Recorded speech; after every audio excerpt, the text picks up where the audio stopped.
couple years back, my friend Alex and I became extremely curious about the paranormal. I, of course, was a skeptic, so we would often try and find abandoned locations throughout New Jersey to debunk things. Most places felt extremely normal in the day, but once it got dark, they did feel eerie. I knew it was mainly in my head, so I didn't really classify these locations as paranormal. Some notable locations I've been to were 1754 House, Ithrin Asylum, an empty walls mansion. These were locations we heard of and went to visit the locations.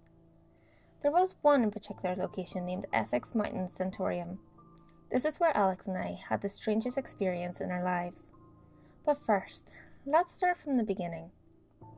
It was 10:30 in the morning, eating breakfast with my dad. My phone vibrates in my pocket.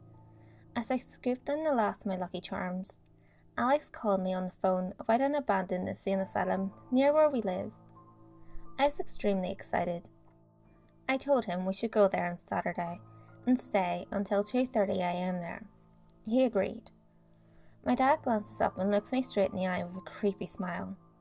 "So, Duper Bob, you planning doing anything different this time so you can actually see some ghosts?" He chuckles. "No, do you have any ideas that could help us?" I replied back. "Well, there's this little game my drinking buddies used to do when we were camping." He replies with a wolfish grin on his face. He explains to me a sort of psychological experiment he used to do when he was younger. My dad only referred to it as the game. The instructions to play were simple. 1. You must play the game between 2 a.m. and 4 a.m. 2. You must be alone during this, and you must have no one watching you, or else you won't feel the loneliness factor. And 3. You must go to an area with very little sound and no windows. It must be pitch black with no lights. The last thing he told me is that you have to have all the doors around you completely open, and they too must have no lights, sounds, or windows. Sit in the middle of the room looking at the door that is open, or both, if there are 2 doors. I told him I would try this when I get there. He nods and looks back at his paper. Fast forward to Saturday, and Alex out in my front yard. He was wearing a red polo and black shorts. He sort of looks like the Asian version of Tom Cruise, but a little bit shorter. Anyways, he picks me up, and about 2 to 4 hours in, we arrive at the Essex Mountain Sanatorium. We arrived at night, so the place really did look creepy.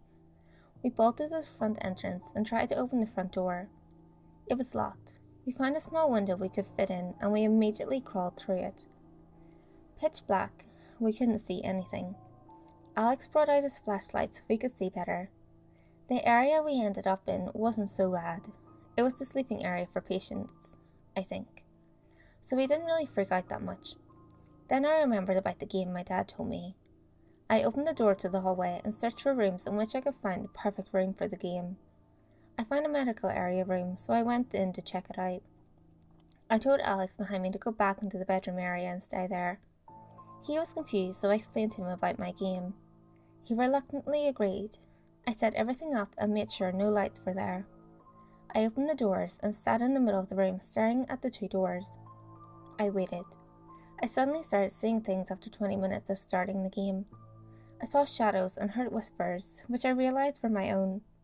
I glanced at the dark door to the left and saw a shadow outlined near the door. My brain started giving into the fear, and everything started getting worse. I started seeing my worst nightmares forming in the darkness. The Grudge Girl in particular took over most of my fears. In the corner of my eye, I saw someone's face. I knew I wasn't hallucinating. I stood up and ran like hell.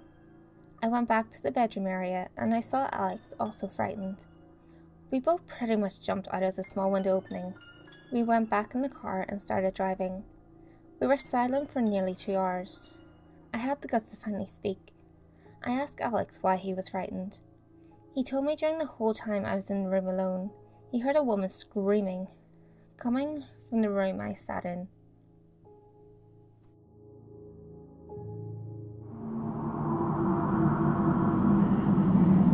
Hey guys, if you enjoyed this video, give it a thumbs up and share it with your friends. You can also leave a comment below. All feedback, good or otherwise, is always appreciated. If you have any creepy stories of your own, or of any topics that you would like me to cover, feel free to send them in via any of my social media. You can find all links to my social media in the description below. Until next time guys, make sure you lock your doors, stay safe, and I'll see you next video.